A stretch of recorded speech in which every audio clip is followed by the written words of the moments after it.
Welcome back to Sci-fi Stories, and thank you for being such an incredible audience. We recently lost all monetization on YouTube, and currently have zero budget to keep operating. So if you enjoy this story, we humbly ask for a donation of just $1 to help our team cover their living expenses and continue creating for you. You can support us by scanning the QR code on your screen or by clicking the donate link in the description or the comment section. Deep within the hyper-fortified bowels of a Kalan Empire dreadnought, the air was thick with the metallic scent of fear. This was a Class 1 military transport vessel, a floating fortress of black alloy designed to conquer star systems. Yet, within the maximum security block, the elite Kalan guards were trembling. 4 soldiers, clad in high-density combat armor and clutching heavy plasma rifles, stood outside a heavily reinforced blast door. They were sweating profusely beneath their helmets, their vital signs spiking wildly on the squad leader monitor. They were simply preparing to slide a trough of raw, genetically modified meat through the designated feeding slot. It was a task that took less than 2 minutes. Yet, it felt like a death sentence. Behind that thick wall of solid steel resided the 3 most dangerous biological entities in the known galaxy. They were royal Vicari cubs. Even in their infancy, the Vicari were absolute apex predators. Their saliva was composed of highly concentrated neuroacid that could melt through starship hulls, and their crystalline claws could shred solid titanium like wet paper. The Kalan Empire had sacrificed 2 entire battalions just to capture these 3 cubs, intending to use them as leverage against the Vicari swarm. Now, the surviving guards lived in constant, agonizing terror of their own cargo. A sudden mechanical screech echoed from the feeding slot, followed by a low, guttural growl that reverberated through the metal floorboards. The guards flinched, raising their plasma rifles in sheer panic, their fingers white-knuckled against the triggers. Meanwhile, exactly 3 decks above the maximum security sector, a rusted cryogenic stasis pod hissed open with a pathetic wheeze. Brett Benton groaned, rubbing his face. He was an animal handler from Earth, specifically trained to look after genetically cloned livestock on civilian cargo runners. He had boarded the wrong shuttle after a rather chaotic layover at a spaceport bar, climbing into a stasis pod that happened to belong to a smuggled human captive on a Kalan ship. A faulty timing mechanism had prematurely ended his sleep cycle. Brett coughed, feeling the intense dehydration of cryo-sickness. He swung his legs over the edge of the pod, his feet slipping into a pair of worn slippers. He was wearing his favorite sleepwear, which happened to be a thick, fluffy fleece onesie, designed to look exactly like a black and white panda bear, complete with small, round ears on the hood. Brett scratched his stomach, letting out a massive yawn. "Man, my mouth tastes like old pennies. I need a coffee." He stepped out into the dimly lit, angular corridor. He did not notice the harsh, alien architecture or the distinct lack of human branding. He was a man on a mission for caffeine. His slippers slapped rhythmically against the pristine, cold floorboards. Slap, slap, slap. The sound was absurdly loud in the silent, militarized zone. As he wandered down the corridors, Brett completely ignored the glaring red holographic warning signs pulsating on the walls. To a Kalan, the glowing runes translated to lethal force, authorized, maximum danger zone. To Brett, who was barely awake and severely lacking his morning brew, the red lights just looked like the glowing signs of a generic break room. Down in the security hub, a Kalan technician stared at the surveillance feed in absolute disbelief. He tapped the glass of his monitor, convinced the optics were failing. A bipedal creature, wrapped in a bizarre, fuzzy black and white skin, was casually strolling past the automated defense turrets. The turrets, designed to track military-grade thermal signatures and armored threats, simply did not register the soft, non-threatening heat signature of a human enveloped in heavy fleece. Brett paused in front of a massive, heavily armored bulkhead. He stared at a glowing green sensor panel beside the door. Finally, he mumbled to himself. The cafeteria. He pressed his hand against the scanner. A catastrophic glitch in the ship automated security system, confused by his completely unregistered biological signature, interpreted the input as a master override command. With a deafening hiss of hydraulic pressure, the massive blast doors of the Vicari holding cell slid wide open. Inside the command center, the Kalen guards screamed in sheer terror, watching the monitors as the containment breach alarm bathed the ship in flashing crimson light. Brett stood in the doorway, blinking against the sudden brightness. Inside the expansive, scarred metal room, the three Vicari cubs froze. They were the size of terrestrial tigers, their bodies covered in jagged, obsidian-like scales, with venom dripping from their mandibles. Their 6 eyes locked onto the human. They lowered their heads, bearing rows of razor-sharp teeth, and let out a collective, bone-chilling roar that promised absolute carnage. Brett stood his ground, completely unfazed. He slowly reached a hand up to adjust the panda hood on his head, staring back at the galaxy's most lethal predators. "So," Brett said, his voice echoing in the dead silence of the room. "I take it the espresso machine is broken?" Captain Vorn of the Kalen Imperial Guard slammed his 4-fingered fist onto the tactical console. The biometric scanners were screaming, painting the command center in harsh scarlet warning lights. On the primary monitor, the absurd, bipedal creature in the black and white garment was standing dead center in the Vicari containment zone. "Arm the heavy plasma cannons," Vorn barked, his mandibles clicking in agitation. "Divert auxiliary power to the incinerator vents. If those beasts breach the outer threshold, we burn the entire sector. That fool will be reduced to genetic paste in less than 1 second. But we cannot let the swarm heirs escape." The guards scrambled, charging their devastating weapons. They watched the screens, holding their breath, waiting for the inevitable spray of gore. The Vicari cubs were already tensing their hind legs, their crystalline claws extending to their full 8-inch length, ready to pounce and tear the intruder apart. Inside the freezing cell, Brett sighed. The aggressive posturing of the giant, scaly predators did not register as a cosmic threat to him. In his professional opinion, derived from years of handling irritable bioengineered cattle back on Earth. These were just grumpy, overgrown animals stuck in a terrible environment. Instead of fleeing or screaming, Brett let out another massive yawn. He casually dropped to a cross-legged position on the freezing, solid steel floor. The sudden, non-aggressive movement confused the alpha cub. Its pounce was aborted mid-twitch. It lowered its massive, armored head, emitting a confused hiss that sprayed a few drops of neuroacid onto the deck, burning small holes into the metal. Brett ignored the acid. He dug his hand deep into the oversized pouch pocket of his panda onesie. "Let us see what we have in here," he muttered. He pulled out a slightly crumpled foil packet. It was a half-eaten sleeve of rich, buttery shortbread cookies he had saved from his last layover terminal. With a sharp snap, he broke the plastic seal. The rich, sweet aroma of baked butter, synthetic vanilla, and concentrated milk sugars immediately flooded the sterile, metallic air of the cell. The effect was instantaneous. The 3 Vicari cubs froze entirely. Their terrifying killer instinct, honed by millions of years of brutal evolutionary survival, was suddenly overridden by a completely foreign sensation: curiosity. The alpha cub took a hesitant, heavy step forward. It completely retracted its razor-sharp claws. The terrifying beast lowered its snout toward Brett, taking a deep, snorting sniff. It was not just the heavenly scent of the butter cookies that captivated the creature.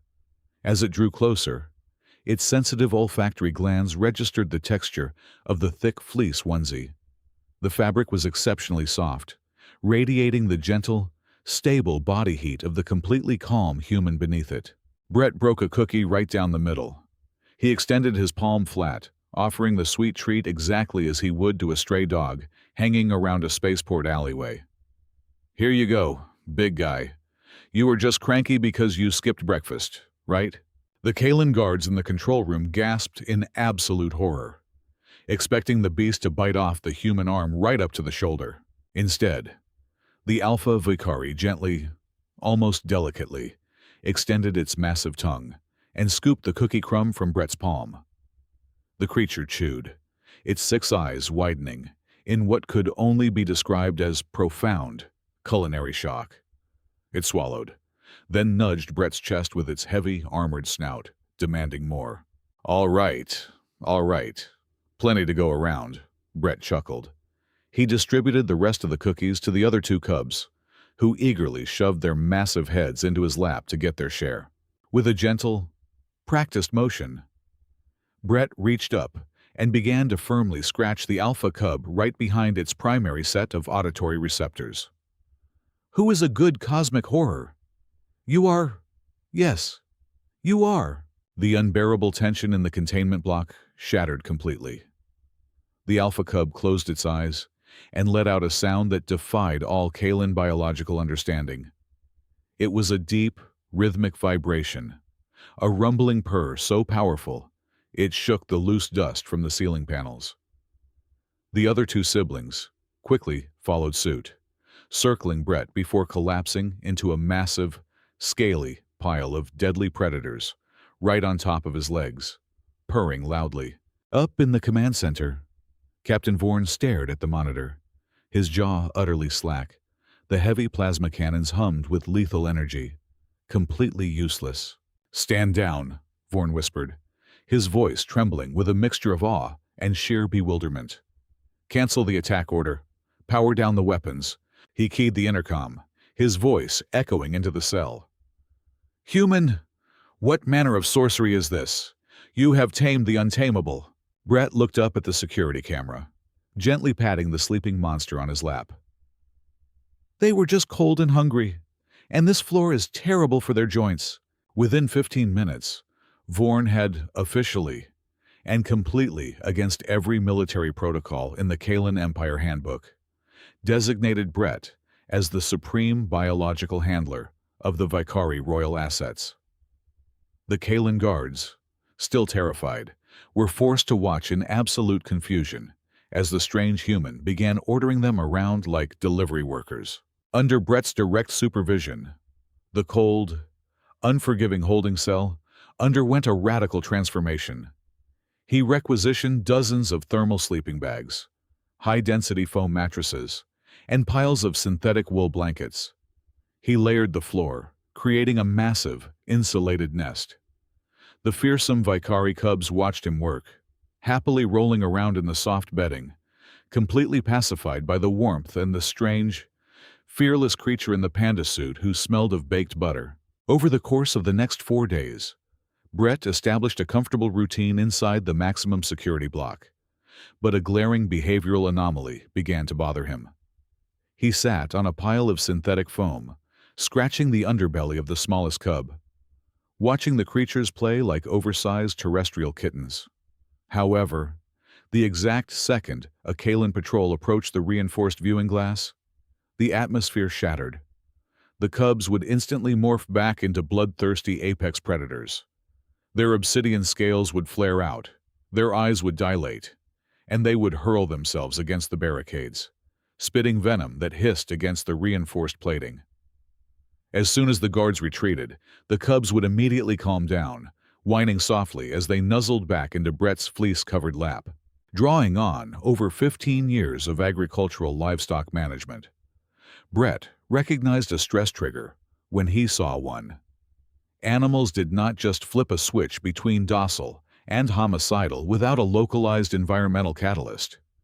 It was not the visual appearance of the Kalen species that provoked them, because Brett had seen maintenance drones elicit no reaction at all. The trigger had to be something invisible. Brett decided to conduct a little unauthorized field research. During the second shift rotation, he slipped out of the containment zone and raided a nearby engineering locker. He scavenged a standard-issue multi-frequency diagnostic scanner, a device typically used to detect microfractures in the ship hull. He brought the heavy, rectangular device back into the den. First, he calibrated the scanner and pointed it directly at his own chest. The readout displayed a flat, negligible line of interference. His Panda onesie contained 0 microprocessors, no active camouflage, and absolutely no thermal regulators. The scanner only picked up his steady, rhythmic human heartbeat resting at a comfortable 75 beats per minute. To the highly sensitive Vicari, Brett was nothing but a warm, organically quiet rock. Next, Brett waited for the heavily armed feeding detail to arrive. As Captain Vorn and 2 armored guards stepped into the outer airlock, Brett aimed the scanner through the glass. The device practically jumped out of his hands as the digital gauge maxed out in the red zone. The heavy combat armor, worn by the Kalan military, utilized an active kinetic repulsor field. The scanner revealed that this invisible shield generated a continuous, aggressive band of ultrasonic frequencies and high-yield electromagnetic radiation. Brett analyzed the wavelength data and felt a cold chill run down his spine. He had studied xenobiology in his spare time. That specific ultrasonic band was not just background noise. In the natural ecology of the Vicari homeworld, that exact frequency was the biological equivalent of a deafening, lethal challenge roar from a rival alpha predator. The Kalan armor was unknowingly broadcasting a permanent declaration of war. The ultrasonic assault was bombarding the highly sensitive auditory and nervous systems of the young cubs, causing them agonizing pain and forcing them into an involuntary, biological deathmatch state just to survive. Armed with this critical data, Brett immediately left the security block and marched directly up to the command bridge. He bypassed 3 security checkpoints, clutching the diagnostic scanner, until he stood before Supreme Commander Zarkov. Zarkov was a towering, heavily scarred Kalan who radiated pure malice. He stared down at the human in the ridiculous sleepwear with absolute contempt. "Commander Zarkov," Brett said, slamming the datapad onto the tactical plotting table. "I have located the source of the containment hostility. Your guards are practically torturing the assets without realizing it. The kinetic generators in the combat armor are emitting an ultrasonic frequency that drives the Vicari nervous system completely insane. It is a biological threat response. If you order the handlers to strip off their armor and wear standard cloth uniforms before entering the block, the creatures will remain completely docile." Zarkov did not even look at the datapad. He slowly leaned over the table, his mandibles twitching with suppressed rage. His 4 eyes locked onto Brett with a chilling, calculated emptiness. "You are a glorified zookeeper, human," Zarkov hissed, his voice like grinding metal. "You do not dictate military protocol on my vessel. The armor remains on at all times. The Kalan Empire does not disarm for mindless beasts." "They are not mindless," Brett argued, slamming his fist on the table. "If you just look at the telemetry for 2 minutes, you will see I am right. We can transport them safely without losing any more of your men." "Your research is officially terminated," Zarkov commanded, straightening his posture. "You will return to the holding cell, and you will not tamper with Imperial scanning equipment again. If you step out of line one more time, I will have you thrown into the incinerator shaft." Before Brett could utter another word of protest, Zarkov turned to his communications officer. "Route auxiliary power from the lower decks directly to the containment block," Zarkov ordered loudly. "I want the electromagnetic shielding around the Vicari cell increased by 300% immediately. Ensure the frequency is locked on the maximum combat bandwidth." Brett felt his stomach drop. That was not a defensive measure. Multiplying that specific frequency by 300% would not just stress the cubs out. It would trap them in a localized torture chamber of ultrasonic agony until their hearts gave out. Zarkov was not ignoring the evidence. He was actively weaponizing it. That night, the simulated darkness cycle of the Dreadnought offered absolutely no comfort. The ship was quiet, save for the low, rhythmic thrumming of the hyperdrive engines. But Brett could not sleep. His mind raced frantically with the terrifying implications of the Supreme Commander ignoring the diagnostic data. He slipped out of his designated quarters, his soft fleece slippers making no sound against the cold, grated floors. Using a small magnetic multi-tool he had quietly pocketed from the engineering bay earlier that afternoon, he pried open a heavy maintenance hatch hidden behind a row of cargo crates in the auxiliary corridor. The ventilation shaft was incredibly cramped, smelling strongly of ozone, metallic dust, and highly filtered recycled air. However, it provided a direct, completely unmonitored route to the primary surveillance hub, situated directly above the maximum security containment block. He crawled on his stomach in the suffocating darkness for what felt like 45 agonizing minutes. Grateful that his thick panda onesie protected his skin from the jagged metal seams and protruding rivets of the ductwork, he finally reached a grated vent overlooking the restricted security nexus. Below him, the massive room was mostly empty, save for one imposing figure standing before a highly encrypted, secure communication terminal. It was Commander Zarkov. Brett held his breath, pressing his face against the cold metal grate, straining to hear. The terminal screen flickered, casting a sickly green glow over Zarkov, displaying the cloaked, shadowy silhouette of a representative from the Draconian Syndicate. They were a ruthless faction, the sworn, bloodthirsty enemy of both the Kylan Empire and the Vicari Swarm. "The deposit has been verified, Commander." The distorted, synthetic voice echoed softly from the speakers. 50 million unmarked interstellar credits are now securely resting in your offshore account. You know exactly what must be done. Those royal heirs cannot be allowed to reach the designated sanctuary planet.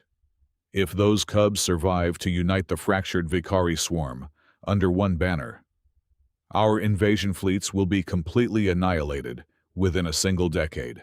Zarkov let out a low, rumbling laugh that sounded like grinding boulders. The Kalan High Council is utterly foolish to think they can control the swarm with a pathetic peace treaty. Do not worry about the political fallout. The royal bloodline ends entirely tonight. I have already bypassed the internal safety dampeners on the holding cell. I am currently feeding a raw, highly concentrated burst of ultrasonic electromagnetic radiation directly into their isolated enclosure. It is a frequency completely identical to a rival Alpha Challenge roar, but magnified to a lethal degree. By the time I am finished pushing the dials, they will not just be mildly aggressive. They will be driven into an irreversible, agonizing state of completely feral madness. "And your crew?" the shadowy figure asked, the distortion static hissing quietly. "Will they not suspect foul play?" "My crew is completely terrified of them," Zarkov replied smoothly, his four eyes gleaming with pure malice. "Once the beasts inevitably break protocol and attempt to breach the hull in their frenzied state, I will initiate a ship-wide General Quarters Red Alert. The guards will have absolutely no choice but to execute them with extreme prejudice under the guise of an uncontrollable biological hazard. It will be recorded as a tragic, unavoidable accident during military transport. The High Council will have nothing left but scorched corpses to investigate." Brett felt all the blood rapidly drain from his face, leaving him cold and nauseous. It was not just cruel ignorance. It was a highly orchestrated, deeply funded political assassination. He scrambled backward in the narrow vent, tearing the fabric of his sleeve on a sharp bolt, desperate to reach the containment block and manually override the central power grid. But he was drastically too late. Before Brett could even navigate the first turn of the ductwork, Zarkov slammed his heavy fist directly onto the master execution console below. Immediately, a blindingly bright crimson light strobed violently across every single corridor of the massive dreadnought. The ship-wide klaxons erupted, screaming a deafening, rhythmic wail that shook the solid titanium bulkheads to their core. Level 1 containment breach. An automated, synthetic female voice announced over the primary intercom. Hostile biological entities are fully active. Lethal force is permanently authorized in Sector 7. Beneath the blaring sirens, Brett could physically feel the intense vibration of the massive power surge, ripping through the floorboards. Zarkov had cranked the electromagnetic emitters to their absolute maximum threshold. Brett kicked his way out of the ventilation shaft, dropping heavily onto the floor just outside the main command deck, overlooking the cell. He sprinted frantically toward the reinforced bulletproof viewing glass, slamming his hands against the transparent barrier. The sight below made his stomach violently churn with absolute horror. The three Vicari cubs were no longer the oversized, playful kittens he had cuddled just a few hours ago. They were trapped inside an invisible microwave of pure, ultrasonic torture. The highly concentrated waves were forcing their cellular structure into a rapid, agonizing biological defense mechanism. Their bodies convulsed violently on the thermal blankets, with sickening, loud cracks of bone and tearing flesh. Thick, jagged spikes of solid crystal erupted forcefully from their spines, shoulders, and tails. Their smooth obsidian scales hardened aggressively, expanding into thick, jagged plates of impenetrable biological armor designed for apocalyptic warfare. They roared, but it was not a sound of anger or aggression. It was a piercing, heartbreaking shriek of absolute, unimaginable pain, driven completely insane by the relentless sensory bombardment. The mutated beasts hurled themselves recklessly at the reinforced steel blast doors, their newly elongated claws now dripping heavily with highly volatile, smoking neuroacid, slashed furiously through the thick alloy as if it were wet parchment.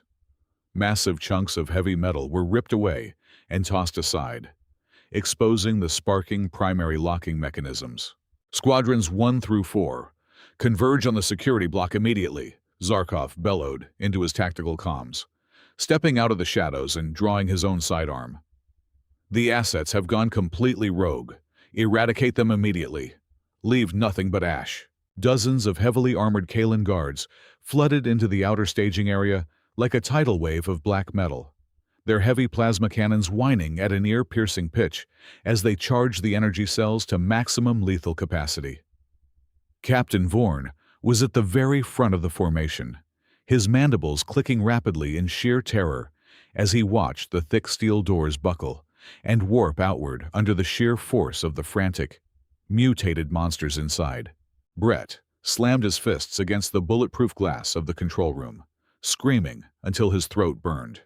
He was completely locked out. The heavy blast doors separating the observation deck from the main slaughter floor had sealed shut automatically the second the red alert was triggered. He frantically punched his access code into the digital keypad, but the screen simply flashed a red access denied warning.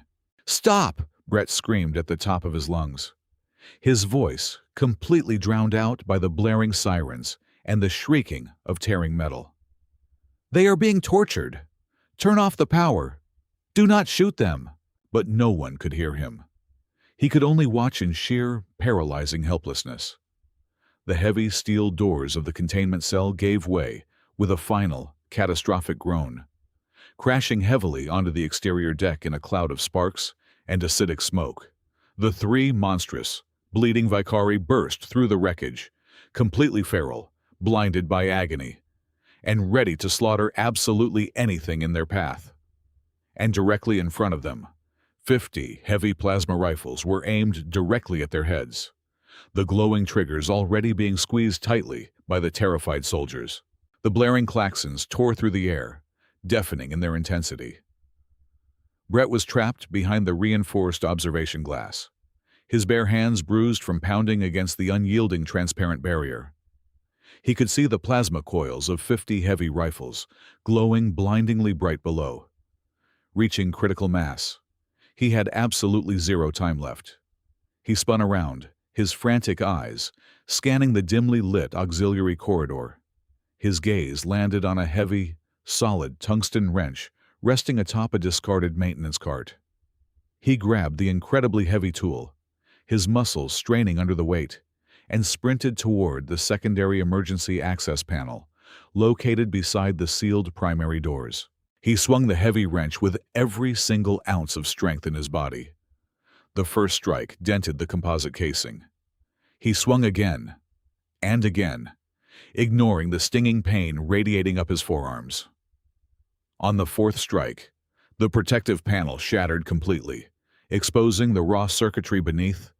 Without a single second of hesitation, Brett jammed the metal handle of the wrench directly into the exposed high-voltage wiring.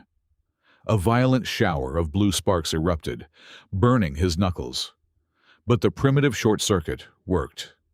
The secondary airlock groaned in protest and slid open exactly 2 feet before the system froze. Brett did not care. He threw himself onto the cold metal grate and squeezed his body through the narrow gap. The heavy fleece of his panda onesie snagged on the jagged edges, but he ripped himself free, tumbling headfirst into the absolute chaos of the staging area. He landed hard on his shoulder, his soft slippers losing traction on a puddle of highly corrosive acid that was already eating through the floor plates. He scrambled to his feet. The air was incredibly thick with the suffocating stench of ozone, burning metal, and the coppery scent of alien blood. The 3 Vicari were cornered, bleeding from surface wounds caused by ricocheting debris, thrashing wildly in their terrified frenzy. The firing squad was fully braced, their weapons locked onto the targets. Brett did not stop to think. He did not consider the mathematical impossibility of surviving a point-blank plasma barrage in sleepwear. He simply ran directly into the line of fire. He darted between the massive armored legs of the Kalan soldiers, a bizarre blur of black and white fabric and flapping panda ears. He threw himself directly in front of the charging monsters, his slippers sliding on the scorched deck until he stood dead center between the firing squad and the ferocious beasts. Up on the observation balcony, Commander Zarkov saw the human intervene. His face contorted in pure, unrestrained fury. He leaned over the railing, spittle flying from his mandibles. "Fire!" Zarkov roared into the main comms channel, his voice echoing over the sirens. "Eradicate the beasts! The human is a traitor to the Empire. Shoot him down with them! I said fire your weapons right now!" Down on the staging floor, the order crackled through 50 helmet earpieces, but not a single trigger was pulled. Captain Vorn, standing at the vanguard of the formation, physically froze. The plasma rifle in his hands hummed with lethal potential, but his 4 eyes stared in absolute bewilderment at the incredibly fragile creature standing before them. The human possessed 0 kinetic shielding. He wore absolutely no biometric armor. He was wrapped in a synthetic fabric garment that would instantly vaporize upon contact with a single plasma bolt. It was a level of raw, unfiltered suicide that completely broke the Kalan military doctrine of logical preservation. The sheer, staggering audacity of the act paralyzed the entire platoon. Behind Brett, the Alpha Vicari let out an agonizing, ear-splitting shriek, driven completely mad by the invisible ultrasonic waves flooding the room. The massive beast lunged forward blindly, its jagged, blood-stained spikes extended to their maximum lethal length. Brett did not run away. He turned his back to the firing squad, entirely exposing himself to the heavily armed soldiers, and took 2 steps toward the raging monster. He dropped to his knees, right on the acid-scarred floorboards. He spread his arms wide open, completely exposing his chest, offering himself as a willing barrier between the horrific beasts and the guns. The Alpha beast crashed into him. The sheer kinetic force of the impact nearly shattered Brett's ribs. One of the razor-sharp crystalline spikes, protruding from the creature's shoulder, sliced cleanly through the thick fleece of his left sleeve. Brett gasped in sudden, blinding pain as the alien blade dug deep into his flesh, drawing a bright, crimson line of blood down his arm. The warm liquid rapidly soaked into the white fabric of his onesie. The beast thrashed wildly, its jaws snapping mere inches from Brett's face, spraying highly volatile venom that singed the ends of his hair. Its multiple eyes were completely dilated, lost in a haze of induced agony. Despite the excruciating pain in his bleeding arm, Brett did not retreat a single inch. He did not yell. He did not fight back. Instead, he forced his body to remain completely relaxed. He reached out with his uninjured right hand and pressed his palm firmly against the heavy, armored snout of the roaring alpha. And then Brett began to sing. He did not sing loudly, but his voice was incredibly deep, steady, and vibrating with an overwhelming sense of calm. It was an old, terrestrial lullaby, a simple acoustic melody passed down through generations of humans to soothe terrified infants in the dark. The rhythmic, organic sound of his voice created a stark, bizarre contrast against the mechanical wailing of the ship alarms. "Hush now. Close your eyes," Brett sang softly, over and over, keeping his breathing entirely even, deliberately projecting a biological aura of absolute peace. "It is going to be all right. I am right here. I am right here with you." To the highly sensitive Vicari, the ultrasonic torture of the armor fields was a deafening ocean of pain. But Brett's voice, completely devoid of any electronic enhancement, cut through the madness like a physical anchor. His steady heartbeat, thumping a calm 75 beats per minute, pressed directly against the frantic, vibrating chest of the Alpha.